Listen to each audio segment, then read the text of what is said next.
않는 거야 하면서 그걸 구원의 확신을 심는다면서 극단적인 쪽 이야기만 한 거예요. 또 반대로 네가 주일 성수 똑바로 안 하고 헌금 똑바로 안 하고 주일 예배 잘 안 드리고 정식기도 똑바로 안 하면 구원 못 받아. 이런 식으로 해가지고 성도들을 채찍질하는 극단적인 칼빈주의와 극단적인 알미니안주의적인 내용들이 가면서 말씀 그대로 예수님도 그렇죠. 너희들이 바리새인 사두개인 서기관들이 말하는 내용은 듣되 그들의 행위는 따라하지 마라. 외식하는 건 따라하지 마라. 너희들의 착한 행실과 선함이 바리새인 사두개인 서기관보다 못하면 안 된다. 진짜 복음을 아는 사람들은 입으로만 말로만 하는 것이 아니라 그렇게 사는 삶도 같이 있는 거예요. 그 어떤 사람 또 그럽니다. 우리가 아무리 산다 그래도 짓는 게 죄가 더 많은데 안 되지 않냐. 그래서 아예 포기 상태로 만들어가 죄를 아예 지을 수밖에 없는 거 합리화시켜 주어가지고 계속 죄 짓도록 방탕에다가 자기를 방임하게 만드는 경우도 있고. 그래서 사실은 그래서 이 말씀을 이 예언을 어떻게 읽느냐. 예수께서 그리스도심을 알고 믿고 생명을 얻도록 읽어야 되고 예수를 그리스도로 알고 믿고 생명을 얻도록 들어야 되고 예수를 그리스도로 알고 믿고 생명을 얻도록 행해야 되거든요. 지켜나가야 된단 말이에요. 그러니까 외줄타기처럼 사르르판을 걷는 것처럼 너무너무 그냥 아슬아슬한 게 마지막 시대의 메시지입니다. 그러니까 너무나 많이 변질되어 버리니까 예수를 그리스도로 믿는 게 예수를 그리스도로 믿으면 막 부자 되는 것처럼 예수를 그리스도로 믿으면 막 모든 병이 다 낫는 것처럼 예수를 그리스도로 믿으면 자녀들이 무조건 다 성공하는 것처럼 그렇게 전하는 것 자체가 사실은 기복주의적이고 번영신학적이고 완전히 우상숭배적인 이야기입니다. 성경에는 예수를 그리스도로 믿는 것 자체의 의미가 뭔가를 설명하고 있는 게 복음의 내용인데 그걸 놓쳐버리는 거예요. 의외로 구약시대 때냐 복을 받을 거냐 저주를 받을 거냐 이원론적인 수준의 각도가 강했다면 예수께서 그리스도로 오시고 난 다음에는 우리의 생각을 완전히 뒤집어 놨어요. 예수님 자체가 십자가에 달려 죽었는데 승리한 거예요. 죽었는데 어떻게 승리한 거냐. 스데반이 돌 맞아 복음 전하다가 죽었으면 망한 건데 어떻게 잔닥으로 말하고 예수님 보좌에 일어난 거냐. 사도 바울이 마지막 때에 그렇게 교회를 세워나가는데 나중에도 나올 겁니다.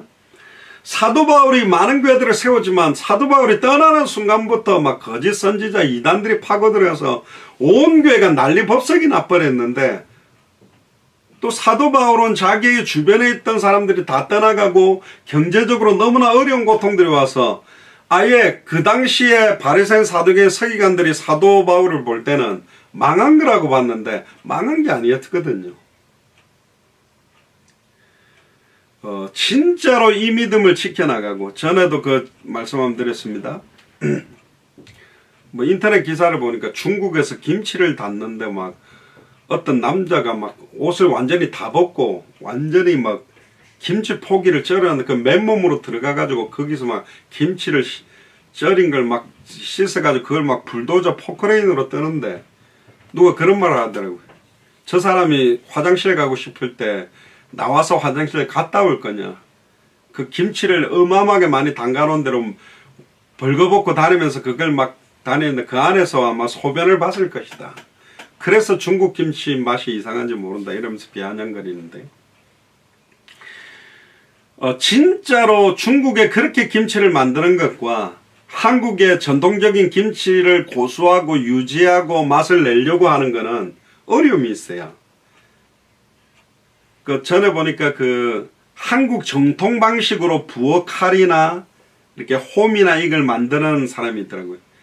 이 사람 많이 만들어내지도 못해요. 손으로 만드는다 보니까. 근데 요즘 공장에서 막 찍어내잖아요. 칼이나. 근데 요즘 막 찍어내는 칼이나 이런 거는 얼마 안 쓰면 칼날이 나가고 잘 안 잘려요. 그걸 갈아줘도. 근데 그걸 계속 전통 방식으로 만들어 놓은 이 칼들은 아무 막 그 돼지 뼈 같은 걸 막 쳐도 날이 안 나가더라고. 그러니까 숫자적으로 확 늘어가겠다. 어떤 분은 막 그 맛을, 손맛을 잃어버리지 않기 위해서 예전에 그 뭐 백종원 씨가 많은 골목식당입니까? 막 찾아가지고 너무 맛있는 맛을 내던 사람인데 홍보가 딱 돼가 막 손님 몰려오니까 자기가 전에 하던 방법은 버리고 종업원들 써가 대충 만들어가 아예 차라리 처음 색깔 다 잃어버리고 손님들은 많이 와가지고 먹고는 가는데 전부 평들이 너무 이상하다. 처음 그 맛이 안 나오는 것 같다. 막 이런 표현들이 나오거든요. 그러니까 교회가 교회 성장에 집중을 하고 사람들을 많이 모으다가 보니까 원래 교회가 가지고 있는 색깔들을 다 잃어버리고 희미해지고 변질되는 시대가 사실은 많이 왔습니다. 모든 대형교회가 색깔을 다 잃어버렸냐? 뭐 그렇게 말하지는 않습니다. 그럼 작은 교회는 다 순수한 색깔이냐? 그렇지도 않습니다. 정말로 그 교회가 어떤 말씀을 전하고 어떻게 복음을 전하고 어떻게 인도를 받고 있느냐가 사실은 굉장히 달라요. 한 가지 분명한 건 숫자가 많아질수록 선명한 색깔을 갖게 하는데 어려움이 있는 건 사실입니다.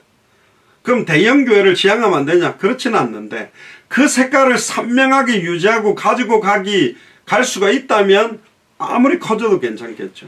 근데 그게 안 된다면 불이 너무너무 약한데 막 젖은 나무를 갖다 얹으면 원래 있던 불도 꺼지지만 불이 화력이 확 일어나면 젖은 나무를 옆에 갖다 놔도 말려가면서 다 태워낼 수 있듯이 결국은 어떤 영적인 힘과 색깔이 있느냐가 중요하다. 보통 여자분들이 생얼로 이렇게 막 주일 예배 때 막 나타납니까? 그렇진 않거든요. 저도 여러분들이 제 얼굴이 약간 시커멓게 나오면 보실 때 약간 그럴까봐 아이고 요즘 목사님 얼굴 색깔이 왜 저래 그럴까봐 제가 파운데이션을 약간 바릅니다. 그래서 가고 여기 지금 둘레 등을 5개를 켜놨어요. 화나니까 뭐 얼굴이 환하게 보이겠죠.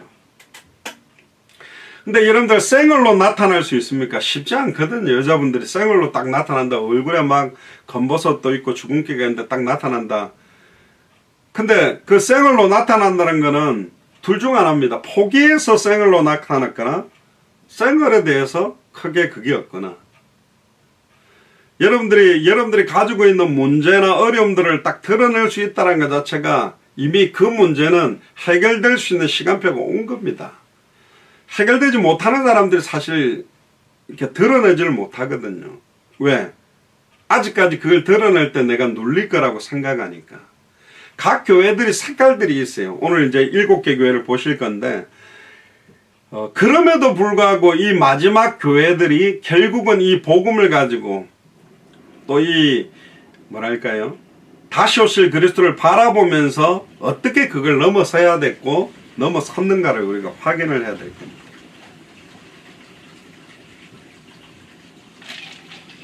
사절에 보시면 아시아에 있는 7개의 편지 하나는 이제도 계시고 전에도 계시고 장차 오실 이 누굽니까? 예수님이죠. 그 보좌 앞에 7영과 또 충성된 증인으로 죽은 자들 가운데 먼저 나시고 땅의 임금들의 머리가 되신 예수 그리스도로 말미암아 은혜와 평강이 너에게 있기를 원하노라. 여러분들 은혜와 평강을 자꾸 빈다라는 말은 거꾸로 돌려보면 은혜를 잃어버리는 상황이고 평강을 누릴 수 없는 상황이라는 것을 생각해야 돼요.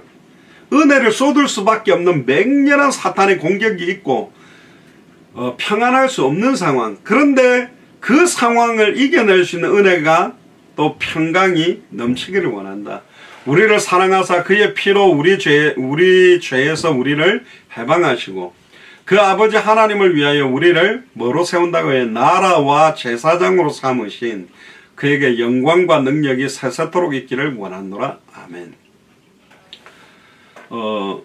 예수님을 따라다녔던 제자 외에 막달라 마리아가 있습니다. 영적으로 완전히 고통받고 시달렸지만 가장 예수님 가까이서 예수님을 보좌하면서 사역을 했거든요. 그러니까 어떤 상황이든 전혀 관계가 없어요. 시대를 향한 메시지다. 어떤 면에서는 여러분들 자신이 사실 메시지입니다. 내 인생을 살아온 과정에 겪었던 많은 문제들, 영적으로, 정신적으로, 마음적으로, 육신적으로, 환경적으로 겪었던 그 문제가 나 자신의 문제가 아님을 빨리 깨달아야 된다. 시대의 메시지다. 나와 같은 사람 제2, 제3, 제4의 사람들이 전 세계에 너무나 많이 고통에 빠져 있다. 근데 그들은 예수가 그리스도 2000년 전 십자가 부활로 모든 문제 끝났다라는 믿음이 없기 때문에 완전히 고통 가운데 허덕이고 있는데 그들을 건져내야 됩니다. 그래서 우리는 증인으로 서는 겁니다. 우리 자신에게 나타난 그리스도, 우리를 주목하는 게 아니라 나를 살린 그 그리스도가 드러나도록. 7절에 보세요. 볼지에다 구름을 타고 오시리라. 각 눈이 그를 보겠고 그를 찌른 자들도 볼 테요. 2000년 전에 찔렀는데 여기는 어떤 말이냐? 그렇습니다. 지금도 예수님을 찌르는 자들. 제가 그랬잖아요. 자식이 아버지를 너무너무 사랑한다면, 아버지, 진짜 아버지 나 사랑해요. 내가 아버지를 칼로 배를 찔러도 사랑해요. 푹 찌르고 한 5번 찔러도 사랑해 하고 막 아버지를 배를 막 찔러대는 사람이 있나요? 없어요. 근데 그런 사람들이 있다는 거예요.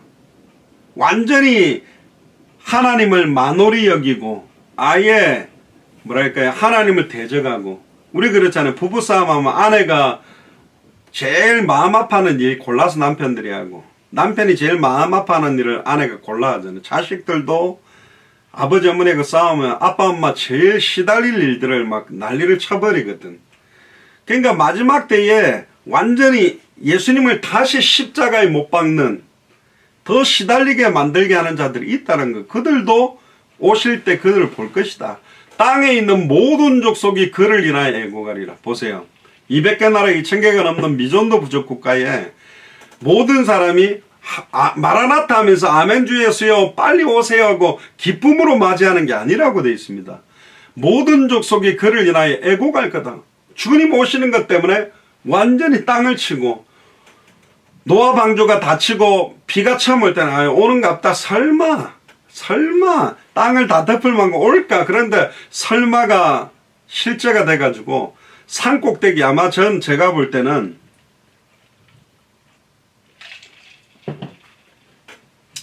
노아 방주 주변에 어마어마한 사람들이 와가지고 노아 방주를 막 두들겼습니다. 올라타려고. 근데 노아 방주 구조가 사람들이 올라탈 수가 없는 구조거든요.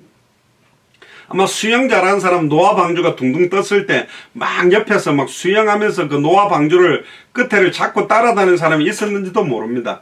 그러나 결국 40일 넘게 비가 오고 굶어서라도 힘다 빠져서라도 죽어버렸을 겁니다. 결국 마지막 때에 애통하는 자들이 있을 것이다. 8절에 보세요. 주 하나님 가라사대 나는 알파와 오메가라. 이전에도 있고 전에도 있었고 장차 올 자요 전능한 자다. 나 요한은 너희 형제요 예수의 환난과 나라와 참음에 동참하는 자라. 하나님의 말씀과 예수의 증거를 인하여 반모라는 섬에 있었더니 주의 날에 내가 성령에 감동하여. 이 주의 날이 지금 우리로 말하면 주일을 말하는 겁니다.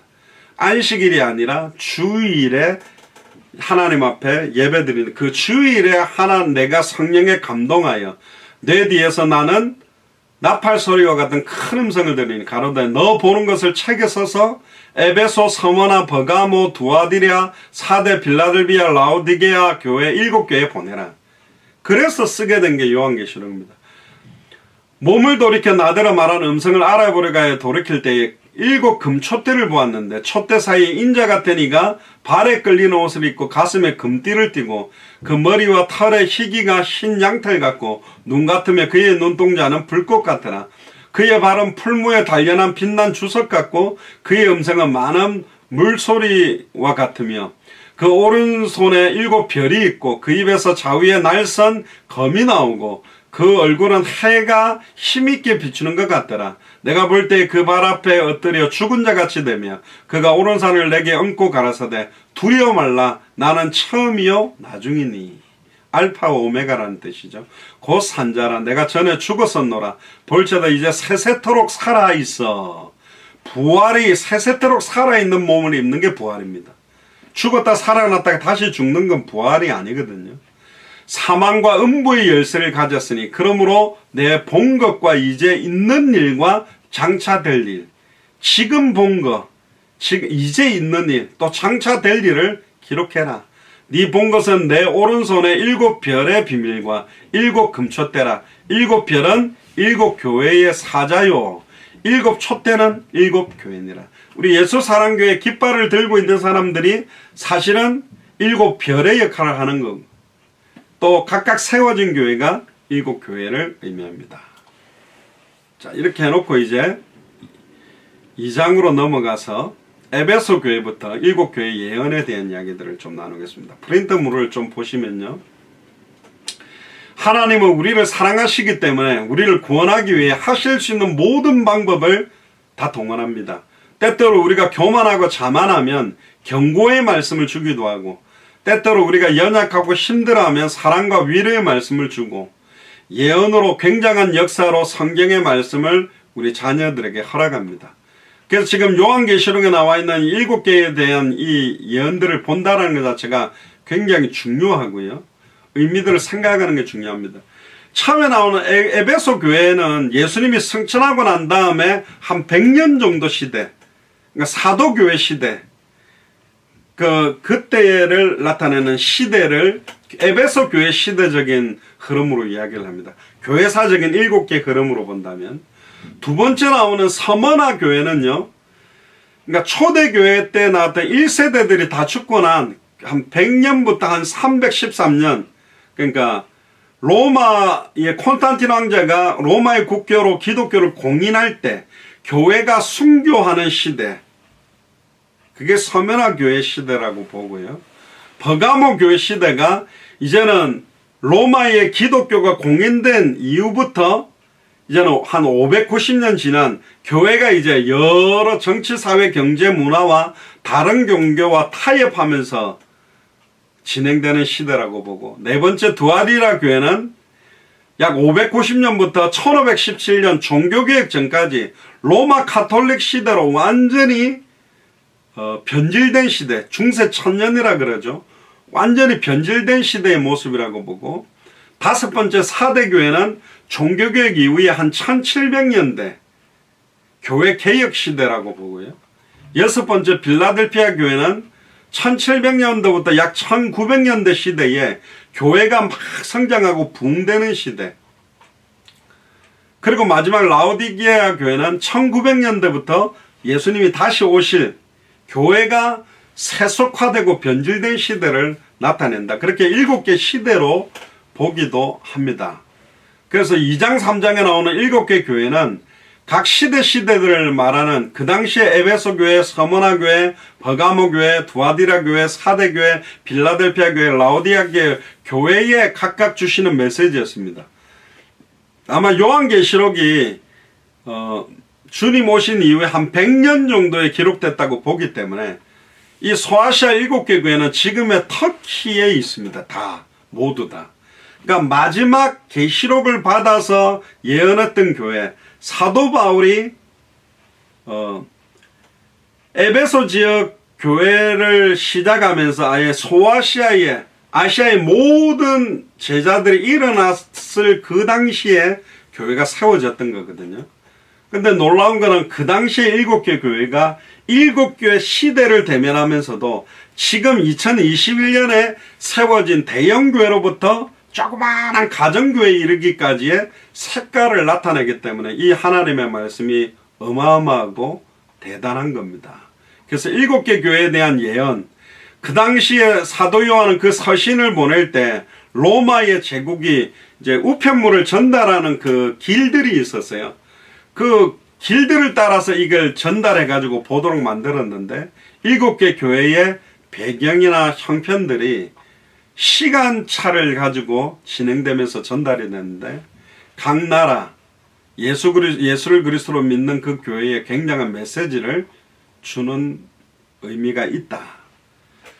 그리고 그 형식은 제일 처음에는 그 도시 이름이나 교회 영적인 형편, 도시의 성격, 칭찬한 것, 책망한 것, 훈계한 것, 이기는 자의 약속에 대해서 나와 있는데 오늘 여러분들한테 나눠드린 거는 기간, 교회 이름, 칭찬의 말씀, 책망의 말씀, 권면의 말씀, 이기는 자들에게 주어지는 약속, 그럼 현대 2021년에 어떻게 적용을 할 거냐, 그렇게 정리가 되어 있습니다.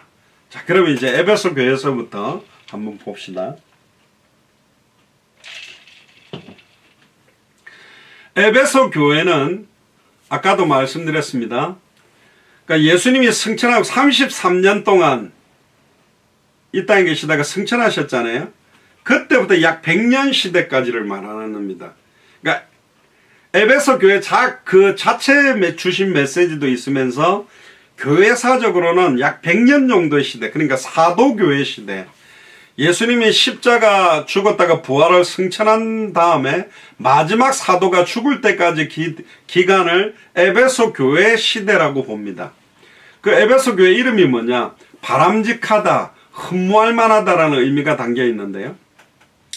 에베소 교회는 사모할 만한, 흠모할 만한 굉장히 축복받았고 굉장한 역사가 일어났던 교회죠. 여러분들 잘 아는 두란노 서원도 이 에베소 교회에 있었고, 아시아에 영향력을 주고 막 우상숭배하던 걸 불태웠잖아요. 지역적으로도 굉장히 좋은 위치에 있었고, 이 에베소 교회 시대가 바로 초대교회 시대였습니다. 순결하고 뜨거웠고 예수 그리스도의 가르침을 받고 아예 예수님과 직접 공생애를 겪었던 사도들이 복음 전하고 설교했기 때문에 굉장한 영적인 힘이 있었던 교회입니다.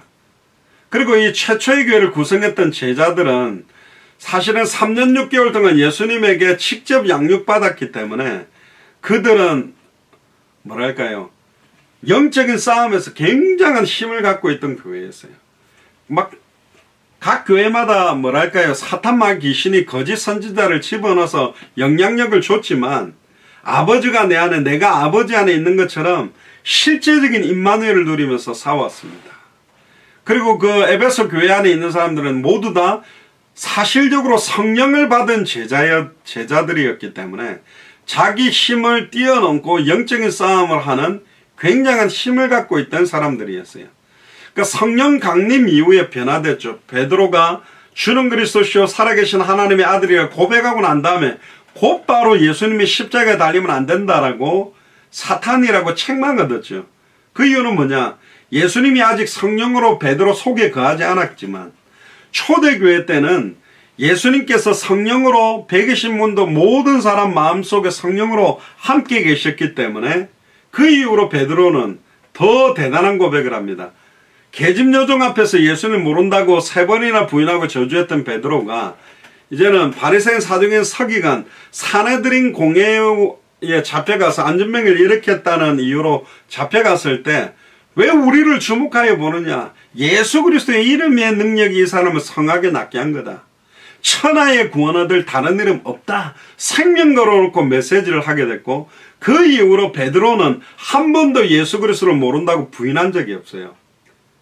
근데 그러면 베드로는 실수가 없었냐? 실수가 있었어요. 어떤 실수냐? 이방인들이 예수님을 구주로 영접하고 구원받는 거, 이방인들하고 상종하는 거, 할례를 그래도 행해야 되지 않나? 이런 부분에 있어가지고 굉장히 좀 갈등하고 유대인 복음화만 집중했지 이방인 복음화는 나중에 집중하게 되거든요. 그러니까 아직 체질과 기질이 사도 바울하고 비교를 해보면 아직 딱 바뀌지 않은 것들이 사도 베드로에게도 있었습니다. 그러니까 성령 충만 받았다고 다 우리의 기질까지 다 바뀌어지느냐? 그렇진 않아요. 이거는 우리에게 주신 기질이 계속 지속적인 말씀을 통해서 우리가 새롭게 변화될 부분들이 굉장히 필요하다. 에베소 교회는 어떤 칭찬의 말씀을 들었습니까?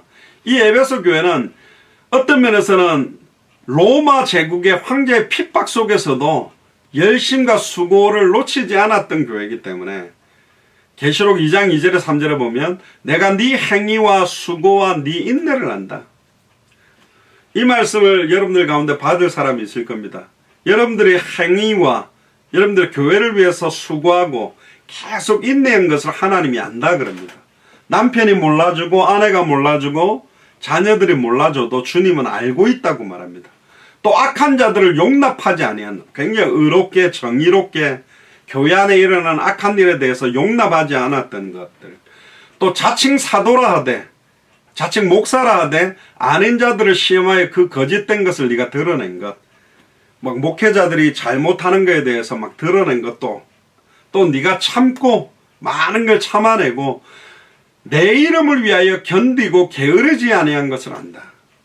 어떤 면에서는 이 에베소 교회 색깔은요, 진짜 주를 위해서 헌신하고 봉사하고 교회 건축하는 데 앞장서고 또 교회 안에 교역자들이 잘못된 걸 드러내서 회개시키고 또 막 끝까지 인내하고 참고 게으르지 않고 새벽기도도 철저하고 열정적으로 뛰었던 그런 교회 색깔, 그런 개인의 색깔을 나타내기도 합니다. 교회 안에는요, 니골라당의 가르침이 들어와 있어요. 이 영지주의인데, 이건 영지주의란 걸 뭐냐, 영은 순수하고 깨끗하고 육은 더럽다. 그러니까 어차피 육은 더럽기 때문에 육을 깨끗게 하기는 불가능하다, 이 땅에서는. 그러니까 육이 더러워지는 것은 그냥 그렇다고 인정하고 영만 순수하면 된다. 그리고 아무리 육신적인 것이 영을 변질시킬 수는 없다, 이런 사상에. 그러니까 아예 도덕을 지키거나 진실하고 깨끗하게 살 필요 없다. 방종과 방탕, 육체의 욕구 자체를 자제하지 말고 살아도 된다. 그래서 아예 방종을 방임한 게 니골라당입니다. 아무리 내가 죄지어도 구원은 영향받지 않는다라고 사는 사람들을 보고 니골라당이라 그러면 돼요. 이런 애들이 우리 후대들도 많거든. 내가 아무리 죄지어도 구원은 흔들리지 않는다. 근데 성경은 니골라당 구원받지 못한 존재라고 말하고 있거든요. 이 니골라당은 현대 2021년을 살아가는 교회에서도 굉장히 많이 가지고 있는 자유주의적인 가르침입니다. 그냥 예수 그리스도를 지식적으로 인정하고 영적 기도만 따라해도 구원받았기 때문에 하나님 계명 별로 안 지켜도 된다. 이 시조가 바로 니골라당입니다. 그런데 이 에베소교회는 6절에 네가 니골라당의 행위를 미워하는데도 나도 이것을 미워한다. 그러니까 어떤 면에서는 가장 열정 있게 힘 있게 정의롭게 잘못된 건 드러내고 그렇게 막 열정적으로 뛰었던 교회가 에베소교회입니다. 그런데 이런 색깔을 가진 교회도 책망의 말씀을 줍니다. 어떤 책망의 말씀입니까? 계시록 2장 4절에 그러나 너를 책망할 것이 있나니 너는 뭘 버렸다? 처음 사랑을 버렸다. 그러니까 처음 내가 예수를 그리스도로 알고 믿어서 그 순수하게 받았던 믿음과 사랑은 잃어버린 거예요. 그러니까 이 처음 가졌던 그 사랑은 변질되고 어떤 면에서는 뭐랄까요?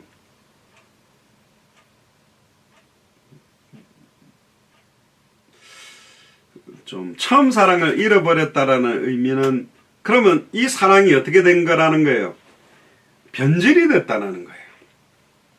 그 순수함도 잃어버렸고, 그러니까 내 직분 때문에 내 역할 때문에 막 열성적으로 뛰고 있는 것이지, 뭔가 내가 주를 살아도 주를 위해 살고 죽어도 주를 위해 죽어야 된다라는 막 그 어떤 뭐랄까요, 결단이랄까 사명이랄까, 엘리야처럼 내가 열심히 특심하오니 하고 열심을 특심으로 누구보다도 잘 믿고 누구보다도 정의롭고 누구보다도 헌신하고 누구보다도 봉사하고 누구보다도 잘해야 돼, 막 그 힘을 갖고 뛰는 것이지, 처음 주셨던 그 사랑과 은혜를 사실은 놓치고 살고 있다. 그걸 책망하고 있는 겁니다. 너희들이 열심도 있다. 근데 첫 사랑을 다 잃어버렸다. 순수했던 그 사랑들을 다 잃어버렸다. 그래서 권면의 말씀을 5번째로 줍니다. 그러므로 어디서 떨어졌는지 생각하고 회개하여 처음 행위를 가져라. 네가 왜 봉사하고 있니? 왜 사역을 하고 있니? 왜 그렇게 일을 하고 있니? 너 왜 헌금을 하고 있니? 해야 되는 거니까. 직분상이 아니라 정말로 보고 들은 걸 말하지 않고는 견딜 수 없고, 정말로 예전에는 생명운동, 말씀운동, 제자운동이 기쁨으로 감사함으로 막 그 은혜 때문에 첫사랑 때문에 뛰었는데, 지금은 이게 이제 유주도화되고 어떤 면에는 이게 이제 뭐라고 해야 되는가, 매너리즘에 빠졌다고 해야 되나, 늘상 하는 거기 때문에 하는 것이지 그 순수했던 감사와 감격과 은혜들은 없다. 빨리 내가 언제 왜 이 사랑을 떨어진 거지, 빨리 회개하고 처음 사랑을 가져야 된다. 만일 그렇지 아니하면, 회개치 아니하면 내가 네게 임하여 네 촛대를 그 자리에서 옮겨버리겠다. 너를 통해서 이룰 그 응답과 역사를 다른 사람들을 통해서 이루겠다. 그러니까 우리가 막 당대 생활, 생명운동, 말씀운동, 제자운동, 그럼 막 생명운동 해야 돼, 말씀운동 해야 돼, 제자운동 해야 돼, 뭔가 이게 사역적이고 일처럼 열심히 하는 게 아니라 정말로 내가 받았던 그 생명, 처음 사랑을 받았던 생명 때문에 이 생명을 정말로 말하지 않고는 견딜 수 없는 중심을 다시 회복해서 해라. 정말로 꿀송이보다 더 달게 들었던 그 말씀, 처음 사랑으로 받았던 그 말씀을 가지고 그 말씀 운동을 회복해라. 정말로 그렇게 제자 삼고 사역을 하지 않으면 촛대를 옮겨버리겠다. 결국은요, 그리스도와 교회와의 관계는 신랑과 신부와의 관계잖아요. 사랑이 식으면 열심히 사라지는 거예요. 처음에 연애할 때는 뭐 이벤트도 하고 꽃다발 들고 별짓 다 하면 결혼하고 애 놓고 나니까 뭐 별로 없어지잖아요. 회개하여 첫사랑을 회복해라.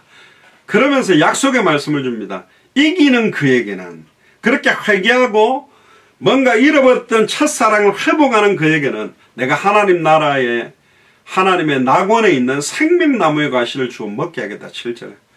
원래 아담과 하와가 범죄하고 쫓겨나고 난 다음에는 생명나무에는 더 이상 접근하지 못하도록 두루도는 화영검을 가지고 그 생명나무의 길을 막아놨는데, 그런데 주겠대요. 그 사람은 생명나무를. 정말로 하나님의 성령의 음성을 말씀을 통해서 날마다 듣고 날마다 그 은혜를 회복하면서 나의 연약하고 뭔가 이렇게 무뎌지고 딱딱해지고 굳어져 있는, 강팍해져 있는 내 마음, 마른 뼈다귀처럼 땅이 말라가 쩍쩍 갈라있는 거기에 생기가 들어가고 생명수가 흘러들어가서 윤택하고 생기 있게 되듯이, 피부도 뭐 로션 같은 거 안 바르면 쩍쩍 갈라지고 버짐이 생기잖아요. 내 영적인 생각과 마음과 영혼의 중심에 하나님의 은혜의 강물이 흘러들어가서 온전한 이 모든 것들을 회복해라. 그러면서 7절에 귀 있는 자들은 성령이 교회에게 하시는 말씀을 들을지어다. 이게 우리 교회를 향한 말씀이고 우리 교회 안에 소속되어 있는 나를 향한 말씀으로 받게 되길 주님 축복합니다. 7번째로 이 예언이 우리에게 주는 교훈이 뭡니까? 결국 그 당시 에베소 교회뿐만 아니라 지금 우리 교회 나의 영적 상태를 확인하라는 겁니다. 너 처음 사랑 혹시 잃어버린 게 아니야. 나는 처음에 예수님을 그리스도로 행동하고 너무너무 예수님만으로 행복하고 예수님만으로 기뻐했던 그 사랑 잃어버린 거 아니야? 처음 주님을 믿을 때 그 믿음 아니라면 빨리 회개해라. 결국 처음 사랑 잃어버리고 하나님의 사랑이 없는 종교생활, 활동, 헌금, 교회 일, 충성 봉사는 결국 실패, 무너지고 스스로를 의미 없게 만드는 거예요. 내가 왜 헌금하고 있지? 내가 왜 봉사하고 있지? 내가 왜 설교하고 있지? 내가 왜 사역하고 있지? 그럼 영적으로 무의미하게 하나님 앞에 열정적으로 뛰고 있는 그것들을, 그러니까 아예 뭐랄까요, 간호사들이나 의사들이 처음에는 나이팅게일처럼 정말로 한 사람들을 치료하고 회복시키는 순수함으로 시작했는데 나중에는 아예 막 간호사가 막 돈 벌려고 막 달려들듯이, 아예 목회자들도 정말로 내 남은 생 주와 복음만을 위해 살겠다라고 했던 그 순수함들이 이제는 완전히 막 노숙해져 가지고 이제는 막 기술자가 돼 가지고 설교 기술자, 전도 기술자가 돼 가지고 완전히 뭐 봉사하는 기술자가 되고 뭐 이런 식으로 되는 그런 변질된 것들을 빨리 회개해라. 새술은 새 부대에 담아야 되기 때문에 진짜 처음 잃어버렸던 사랑 회복해야만 당대성을 완성할 수 있다는 게 에베소 교회를 향한 겁니다. 그래서 요약을 보시면 에베소 교회는 첫사랑을 잃어버린 교회다. 지금 에베소 교회는 셀주크라는 터키에 있는 가스텔 항구 지역에 있습니다. 그 에베소 교회는 사도 바울도 사역을 했었고 아볼로도 사역했고 디모데도 브리스길라 아굴라 사도 요한도 사역한 교회가 교회입니다. 굉장히 순수하고 봉사와 선교 열정을 갖고 있지만 점점점 율법적인 신앙으로 첫사랑을 잃어버린 교회가 사실은 에베소 교회다. 두 번째, 서머나 교회입니다. 서머나 교회는 서머나 교회를 말하기도 하면서도 아예 사도들이 다 죽고 난 그 다음, 그러니까 12사도의 바로 밑에 제자들을 교부, 속사도라고 하거든요. 그 교부들로부터 313년, 그러니까 10명의 황제 시대, 그러니까 가장 핍박이 강했던 시대, 콘스탄틴 황제가 로마의 국교를 기독교로 공인하기 전의 시대를 서머나 교회 시대라고도 봅니다. 서머나라는 말뜻 자체가 향수의 일종인 모략이라는 뜻이 서머나입니다. 그 나무를 쳐서 으깨할 때 큰 향기를 바라거든요. 뭐 우리로 말하면 편백나무 향도 있고 그렇지 않습니까? 그런 나무의 향. 그러니까 서머나 교회는 로마 10명의 황제들이 극렬한 핍박을 주지만 그걸 통과해냅니다. 그러면서도 그 복음의 향기를 풍겨요. 뭔가 응답받고 축복받아서 풍기는 향기와 다르게 어마어마한 핍박과 시험 속에서도 믿음을 잃어버리지 않고 놓치지 않고 풍겨내는 향기를 풍긴 교회가 서머나 교회입니다. 어떠면서 그 고통과 핍박, 시험, 환난을 신앙 고백과 믿음으로 승화시키는 교회가 서머나 교회다. 그러니까 칭찬 말씀을 듣습니다. 어떤 말씀을 듣습니까? 서머나 교회 안에는 자칭 유대인이라는 사람들이 있었는데 사탄의 회였어요. 그러니까 교회 안에, 서머나 교회 안에는 자기는 정말로 예수를 그리스도를 믿는다 하는데 완전히 교회를 무너뜨리고 교회를 변질시키고 교회를 어려움 주는 사람들의 회가 있었다는 겁니다. 그래서 사도 바울도 이런 이야기를 하죠. 표면적인 유대인이 유대인이 아니다. 오직 이면적 유대인이 유대인이다. 그러니까 얼굴 모양을 유대인으로 태어났다고 유대인이 아니라 아브라함과 다윗의 자손 예수님을 나의 그리스도로 영접한 사람이 유대인이다. 얼굴이 새까매도 노래도 그 사람들이 진짜 기업 물을 자요. 당대생을 완성할 영적인 이스라엘이라는 의미로 로마서 2장 28절에 말하는 거거든요. 오직 성령으로 거듭난 그리스도인이 하나님 자녀다. 갈라디아서 3장 29절에도 너희가 그리스도께 속한 자면 아브라함의 자손이요 약속대로 유업을 이을 자다. 이 서머나 교회는 책망의 말씀이 없습니다. 책망 들을 게 없는 교회였습니다. 그러면서 권면의 말을 줍니다. 요한계시록 2장 10절에 네가 장차 받을 고난을 두려워하지 마라. 그러니까 순수할수록 고난이 더 올 수 있어요. 저는 말씀드렸습니다. 예수를 그리스도로 모르기 때문에 받는 고난도 있지만 예수를 그리스도로 너무나 정확하게 알고 믿고 있기 때문에 사탄이 바라가는 거예요. 니는 아니잖아. 원래 우상숭배해야 되고 무당 찾아다녀야 되고 완전히 돈 좋아야 되고 음란 타락에 빠져야 되는 네가 왜 자꾸 성경의 복음, 성경의 전도, 성경 끝을 붙들고 마라나타 신앙을 갖고 당대 세금화하겠다. 뭐 선지자의 나라, 제사장의 나라, 왕의 나라처럼 나를 사용해달라고 그 몸부림치니까 사단이 막 발악을 하는 거예요. 사단이 막 못 견디는 거예요. 그러니까 막 참소하고 공격하는 고난도 있다. 그렇기 때문에 아니 내가 예수를 잘 믿는데 왜 고난을 받지요가 아니라니까요. 그럼 사도 바울이나 초대교회는 왜 고난받았습니까? 그러면 중세교회 천년 카톨릭 교회는 어마어마한 부귀영화를 누렸거든. 어마어마하게 큰 성 바오로 성당, 성 베드로 성당 제가 가봤는데 그 당시에 대리석을 어마어마한 높이로 쌓아놨습니다. 거의 한 20-30m 높이로 대리석을 어마어마하게 세워놨거든요. 어른들 서너 명이 이렇게 딱 손잡고 둘러야 될 정도 그런 기둥을 세워놨습니다. 멋있는 응답을 받았냐. 완전 타락했거든요. 완전 변질됐거든요. 어떤 면에서는 이 장차 받게 되는 고난이 우리를 더 순수하게 환난은 인내를 연단은 연단은 소망을 이루어 정금같이 나오는 믿음으로 하나님은 만들어서 욥이 받는 고난은 죽이려고 주는 고난이 아니었습니다. 하나님이 영광 받기를 원하는 거예요. 그래도 좀 좋은 거 주면서 영광 받지 왜 하나님은 고통을 주느냐 모르겠어요. 근데 좋은 응답 받으면서 하나님께 찬송하는 것은 불신자도 하는 건데 고통이 계속 오는데 하나님께 감사와 영광을 돌릴 수 있는 것은 진짜 예수를 그리스도로 알고 믿고 누리는 자만 할 수 있는 거거든. 진짜 값어치 있는 거거든. 어떤 면에서 왜 산삼이 귀합니까? 인삼도 많고 뭐 장내삼일이 배력 많은데 그는 그렇게 어려운 상황에서도 자라난 거예요. 온실의 화초들이 더 예쁘지만 저기 절벽에 펴있는 야생화가 굉장한 게 어마어마한 막 천둥벼락에 아예 눈보라를 맞으면서도 견뎌냈거든. 그래서 이 서머나 교회는 네가 장차받을 고난 두려워 말라. 볼지어다 마귀가 장차 너희 가운데 몇 사람 오게 던져 시험을 받게 하리니 너희가 10일 동안 환난을 받으리라. 네가 죽도록 충성하라. 그럼에도 고난이 오는데도 충성하래요. 그리하면 내가 뭘 주겠다? 생명의 멸류관을 주겠다. 서머나 교회는요 어마어마하게 가난하고 궁핍했습니다. 가난하고 궁핍했는데 심지어 거다가 핍박과 어려움이 더 많이 왔어.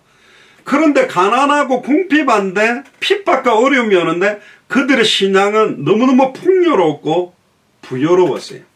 카타콤 안에 있었던 그 초대교회 신자들의 믿음이 사실은 진짜로 순수했거든. 바랄 게 없었어. 그들은 뭔가 과시할 게 없었어요. 내가 이 정도 뭔가 자랑할 게 없어. 오직 예수 그리스도의 십자가 부활 아니면 안 되는 거예요. 너무너무 순수하고 영적으로는 너무너무 부유한 거예요. 살아도 정말 주를 위해 살 수 있고 죽어도 정말 주를 위해서 죽을 수 있는 그런 믿음 가진 교회가 서머나 교회였습니다. 그들은 너무너무 가난했습니다. 겉은 후피하지만 속은 날마다 새로웠고 아무것도 없는 자 같았지만 많은 사람들을 부욕해 하는 모든 것을 가진 사람들이 서머나 교회 사람이었거든요. 9절에 10절에 보니까 네가 네 환난과 궁핍을 안다. 뭐 우리 교회도 뭐 좀 비슷한 게 있는 것 같은데요. 7교회의 색깔이 다 있겠죠. 환난도 있고 너무너무 궁핍하고 경제적으로 어려움도 안다. 실상은 네가 뭐하다? 부유한 자다. 옆 사람한테 이야기하시고 혼자 계신 사람은 자기 스스로에게 말하세요. 두드리면서 네가 부유한 자다. 실상은 우리가 부유하대요. 통장 잔고도 없고 맨날 카드여면 카드가 안 돼가지고 아이고 왜 잔고가 없지 시달리고 날라드는 영수증 뭐 청구서 보면서 시달리고 있는데 따라해 보시기 바랍니다. 실상은 네가 부유한 자다. 우리가 부유한 자래. 예수를 그리스도로 알고 누리는 그 은혜가 더 풍성할 거래요. 네가 장차 당할 고난을 두려워하지 말라. 물론 막 돈을 막 써가지고 막 뭐 비싼 거 막 사 먹고 비싼 데 써가지고 고난 받는 거 말고 진짜 주와 복음을 위해 사는데 오는 것이라면 네가 장차 당할 고난을 두려워 말라. 볼지어다 마귀가 장차 너희 가운데 몇 사람을 옥에 던져 시험을 받게 할 거다. 너희가 10일 동안 환난을 받는다. 10일이라는 말은 뭐 10년 정도로 해석하기도 하고 하는데요. 영적인 의미가 들어있겠죠. 서머나 교회 시대 동안에 사단은 로마 제국을 통해 이 10명의 황제를 통해 얼마나 그 교회를 무너뜨리려고 했는지 모릅니다. 그럼에도 그 시간표를 사실은 넘어섰습니다. 그런데 313년에 그렇게 고난받다가 콘스탄틴 황제가 로마의 국교를 기독교로 꽝꽝꽝 공인할 때 크리스찬들이 얼마나 기뻤을까요? 기뻤는데 그 기쁨이 사실은 변질로 가버렸다는 거예요. 소위 말하면 돈 하나도 없어가지고 부부끼리 사랑하고 살았는데 복권을 하나 당첨이 됐어. 돈이 너무 커. 그러니까 아예 남편이 지금 여자 보니까 이런 여자랑 살려면 그런 게 젊은 여자랑 살려고 아내를 죽여버리기도 하고 돈 많으니까 아예 돈 때문에 싸워가지고 이혼하고 갈라지기도 하고 차라리 돈이 없었으면 로또가 당첨이 안 됐으면 더 순수했을 건데 그런 의미들이 사실은 있게 되는 거죠. 10절에 죽도록 충성해라. 생명의 멸류관을 주겠다. 핍박과 순교의 시대를 통과하는 게 어렵겠죠. 입으로만 하는 것이 아니라 자기들의 생명을 걸고 수많은 사람들이 죽어나갔습니다. 그럼에도 그 죽어가는 모습을 보고 그 로마 사람들 가운데 몰래 가가지고 진짜 예수를 그리스도로 믿은 사람들이 많아요. 원형 경기장 콜로세움에서요. 검투사들만 싸운 게 아니라 크리스찬들을 거기에 막 굶어 죽은 굶은 사자들을 풀어놔서 물어뜯는데 그들이 찬양하면서 막 물어뜯겨서 죽는데 막 처음에는 환호성을 지르면서 죽는 거 보면서 했는데 어떻게 죽음을 앞에 두고 저렇게 찬양을 하지? 저렇게 죽은 사람들의 얼굴들이 다 평안하지? 그 원형 경기장에서는 막 잘 죽였다고 해놓고 돌아서서는 익투스 마크를 그려놓은 그쪽으로 들어와서 복음을 들었던 것입니다. 그러니까 로마 곳곳에 익투스 마크가 그려지면서 말씀 운동이 깔려 들어간 거예요. 로마 사람들보다 훨씬 응답받고 축복을 받아서 로마가 와 나도 저런 축복받고 싶다. 예수를 그리스도로 믿어 그런 게 아니라니까요. 예수님이 십자가에 죽었는데 승리했거든. 망한 것 같은데 승리한 거예요. 그게 사실은 신앙생활의 비밀입니다. 서머나 교회에 주신 약속의 말씀이 뭡니까? 2장 11절에 귀 있는 자들은 성령이 교회들에게 하시는 말씀을 들을지어도 이기는 자는 둘째 사망의 해를 받지 아니하리라. 둘째 사망이 뭡니까? 육신적으로 처음에 줬지만 둘째 사망은 악인도 의인도 부활체를 입습니다. 근데 생명의 부활로, 이거는 사망의 부활로 태어나서 지옥에서 영원한 고통이 되는 죽음이 둘째 사망입니다. 아유, 너무 힘들면 죽어보면 되지. 아닙니다. 지옥에서 또 죽을 수가 없어요. 고통만 계속 되는 거예요. 진짜 주와 복음을 위해서 순교한 그 그리스도인들에게 주시는 내용이 이 서머나 교회에 주시는 그런 내용입니다. 말라기 4장 1절에도 만군의 여호와가 이르노라 보라 극렬한 풀무불 같은 날이 이르리니 그 이르는 날이 그들을 살릴 것이다. 악인에게 그물을 내려치시리니 불과 유황과 태우는 바람이 저희 잔의 소득이 되리로다. 베드로후서 3장 10절에도 사실은 둘째 사망이 악인들에게 이를 것이다 라고 경고합니다. 이사야 34장 8절에도 여호와의 보수하실 날 시온의 송사를 위하여 신원하실 해이다. 신원이라는 말은 원수 갚는 날, 그동안의 많은 고통들이 이제 보상하는 날이 이를 것이다. 그러니까 흔들리지 마라. 그러면서 서머나 교회 예언이 우리에게 주시는 말씀이 뭐냐, 진짜 예수를 그리스도로 믿고 성경의 복음, 성경의 전도, 성경의 끝을 가진 자에게도 환난은 올 것이다. 굉장한 어려움이 올 것이지만 흔들리지 말고 죽도록 충성하면 생명의 멸류관을 주겠다. 진짜 어려움이 와봐야 이 사람이 정말로 나를 사랑하느냐, 진짜 이 사람이 충신이냐 아니냐, 이런 게 드러나는 거예요. 다 뭐든지 다 될 때는 모르잖아요. 예전에 그 고베에 지진이 있었을 때 선교사 부부가 있었는데 막 집이 다 무너졌대요. 사모님 못 일어나고 있는데 막 다 무너지고 있는데 막 지진이 나니까 밖으로 나가야 되잖아요. 근데 이 사모님 여보 하는데 이 남편이 아내를 데리고 안 나가고 혼자 나가버린 거예요. 근데 얼마 있다 지진이 그친 거죠. 지금까지 그 남편은 핍박받고 계신데, 어려움 와보면 이 사람이 진짜 나를 사랑하는지 안 하는지 그게 이제 드러나는 거예요. 어려움 왔을 때 드러난 게 진짜 그 사람의 영적 상태예요. 잘 되고 있을 때는 잘 믿는 것 같죠. 평안할 때는 잘 하는 것 같아요. 근데 진짜 어려움 와서 와보면, 여러분들이 돈 많고 잘 나갈 때 친구들은 친구가 아닙니다. 돈도 다 없어지고 빚더미 앉아 있는데도 내 가까이에서 나를 위로하고 돕는 사람이 있다. 그 사람이 진짜 친구입니다. 그래서 진짜를 하나님은 뽑아내기 위한 시간표다. 그래서 서머나 교회는 요약을 해보면 고난을 받게 될 교회다. 하지만 그 고난 가운데서 너무너무 아름다운 향기를 풍겨낼 교회가 서머나 교회 시대다. 현재 서머나는 이즈미르라는 에베소에서 약 북쪽으로 48km 떨어져 있는 항구 지역입니다. 여기 에베소 교회 순교자가 폴리캅입니다. 폴리캅이란 말을 혹 들어보셨는지 모르겠는데, 이 폴리캅이 바로 12사도의 바로 밑에 제자, 속사도 중에 한 명이 폴리캅입니다. 그 다음에 세 번째 버가모 교회. 버가모 교회는 그러니까 로마, 콘스탄틴 황제가 로마의 국교를 기독교로 봉인해서 이제는 기독교인이 아니면 사회생활도 공직도 못하도록 완전히 이제는 바뀌어진, 그래서 한 538년까지의 타협 시대입니다. 굉장히 응답받기자고 좋은 것 같은데요. 근데 그게 이제 변질이 되는 거예요.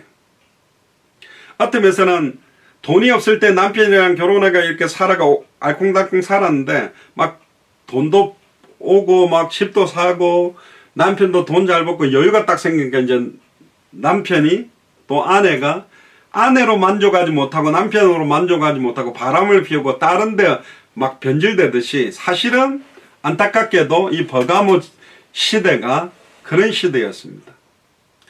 버가모라는 이름의 뜻은 성체, 요새라는 뜻인데요. 핍박 시대를 거쳐오면서 굳건하게 지켰던 그 믿음과 순결함이 정치와 종교가 손을 잡고 핍박도 중단되고 이제는 권력도 들어오고 돈도 들어오고 응답도 오니까 아예 그 믿음의 성이 다 무너져 버린 거예요. 세속과 세상과 타협하면서, 그러니까 신앙생활도 하면서도 세상 쾌락을 같이 즐기는 교회의 모습이 바로 버가모 시대다. 그래서 13절에 네가 어디 사는 것을 내가 아노니 거기는 사탄의 위가 있는 데다. 그 말은 뭡니까? 너 동네가 뭐야? 거기는 사탄의 보좌가 있다. 그러니까 우리가 살고 있는 데가 아예 사탄의 보좌가 있는 데가 되어버렸다. 그러니까 하나님의 잔과 귀신의 잔을 겸하여 섬기는 모습들을 사실은 책망하고 있는 겁니다. 근데 칭찬도 받았어요. 계시록 2장 13절에 보면 네가 어디 사는 것을 내가 아노니 거기는 사단의 위가 있는 데라. 네가 내 이름을 굳게 잡아서 내 충성된 증인 안디바가 너희 가운데 곧 사단에 공하는 것에서 죽임을 당할 때에도 나를 믿는 믿음을 저버리지 아니했다. 안디바가 순교할 때 믿음을 버리지 않고 끝까지 그래도 믿음을 지키고 있었던 교회가 버가모 교회입니다. 그러니까 변질된 사람들도 있고 지키는 사람도 있죠. 그래서 그리스도인들 중에 순교당한 대표적인 인물이 안디바라는 사람이 있습니다. 안디바라는 이름 자체가 안티, 대항하다, 항거하다, 파파, 교황을 부를 때 그런 이름 자체도 좀 여기에 녹아있는 그런 거죠. 그런데 책망을 받습니다. 계시록 2장 14절 15절 끝까지 순교하는데도 믿음을 저버리지 않는 사람도 있는데 14절 15절을 보니까 두어 가지 책망을 할 게 있다.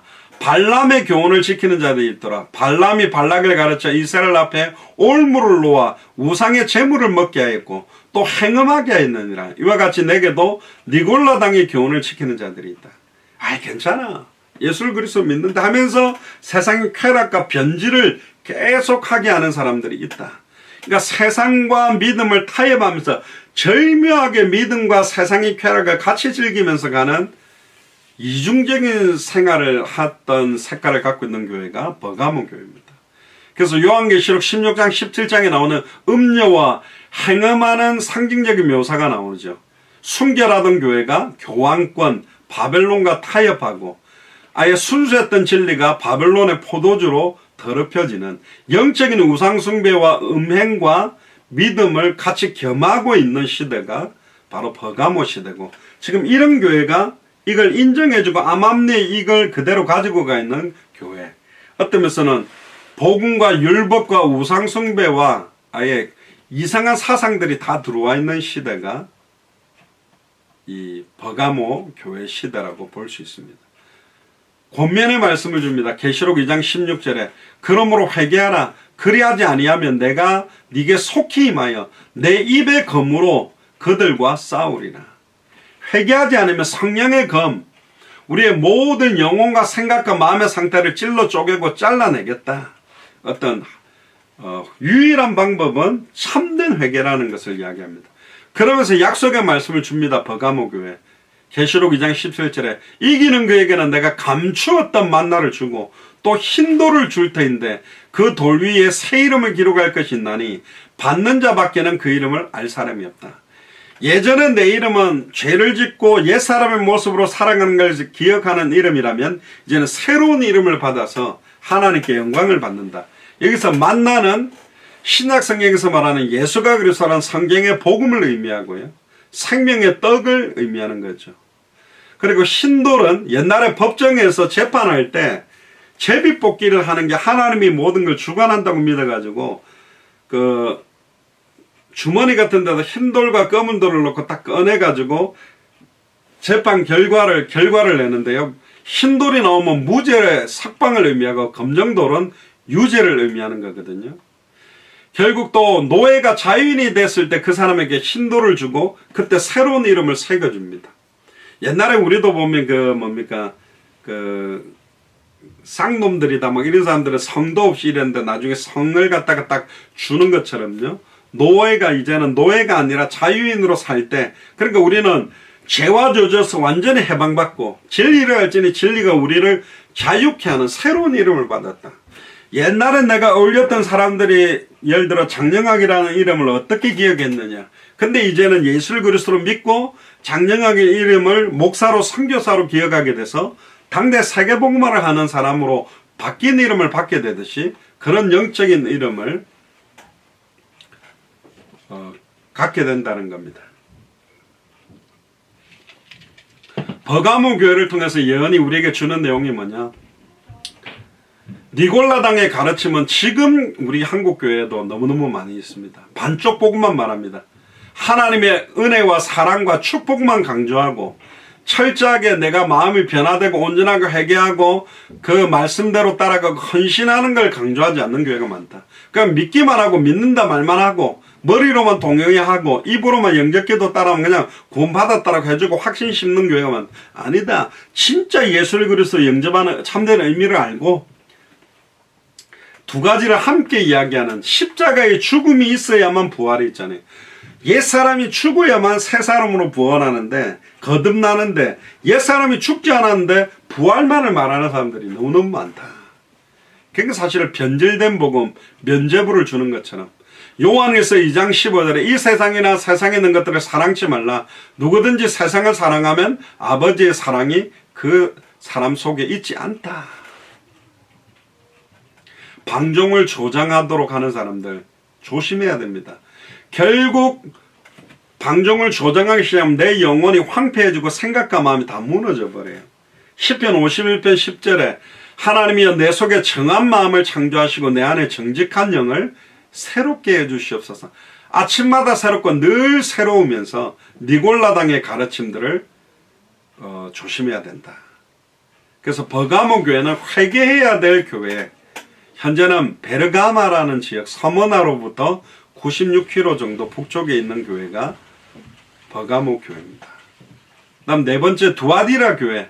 두아디라 교회의 교회사적인 기간을 538년부터 16세기 정도, 그러니까 1517년 종교개혁 전까지를 말하는데 종교 암흑 시대입니다. 그러니까 중세 천년을 말하는 거예요. 아예 뭐랄까요, 완전히 그냥 변질.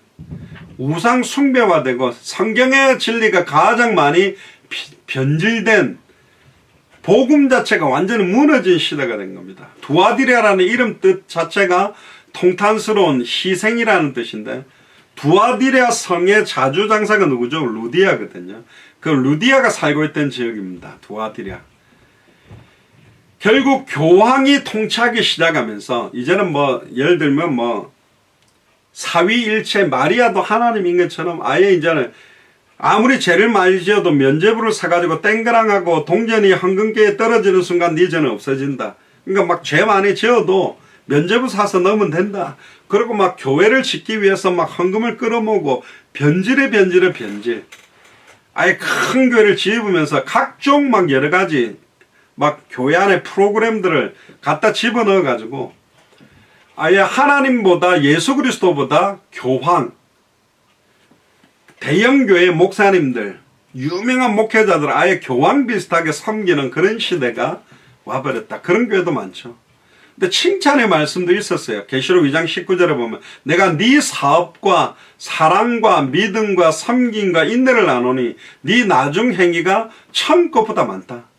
처음에 사역한 것보다 훨씬 많은 사역도 하고 믿음도 훨씬 좋아졌고 섬기기도 많이 하고 인내도 많이 한다.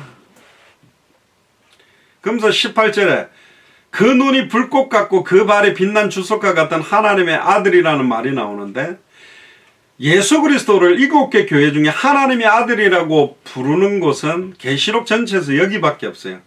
그러니까 하나님과 인간 사이의 유일한 중보자는 예수 그리스도만인데 그 예수 그리스도는 희미하게 만들어 놓고 마리아를 집어넣고 교황을 집어넣어서 중보자의 위치를 빼앗았던 시대가 바로 이 두아디라 교회 시대입니다. 그러니까 아예 뭐랄까요, 가장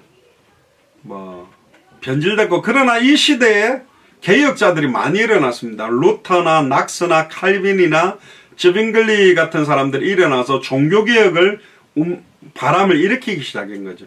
그러니까 보세요. 영적으로 가장 어두워졌을 때 진짜 믿음 가진 사람들이 깃발을 들은 것처럼. 그러면서 이 두아디라 교회에 책망의 말씀을 줍니다. 그러나 네가 책망하는 일이 있노라. 자칭 선지자라는 여자 이세벨을 네가 용납함이니 그가 내 종을 깨어 행음하게 하고, 이 여자 이세벨과 같은 여자들, 그러니까 교회 안에도 음란 타락을 조장하는 여자들이 아예 주의 종들, 목회자들, 메신저들을 꿰어서 행음하게 하고 우상의 재물을 먹게 하고, 내가 그에게 회개할 기회를 주었으되 그 음행을 회개하고자 아니하는도다. 회개해야 되는데 계속 이 짓을 계속하는 그런 교회들이 있다. 그런 목회자들이 있다. 그러니까 7개 교회 보내는 서신 가운데 가장 강력한 책망을 한 교회가 두아디라 교회입니다. 아예 회개도 안 해요.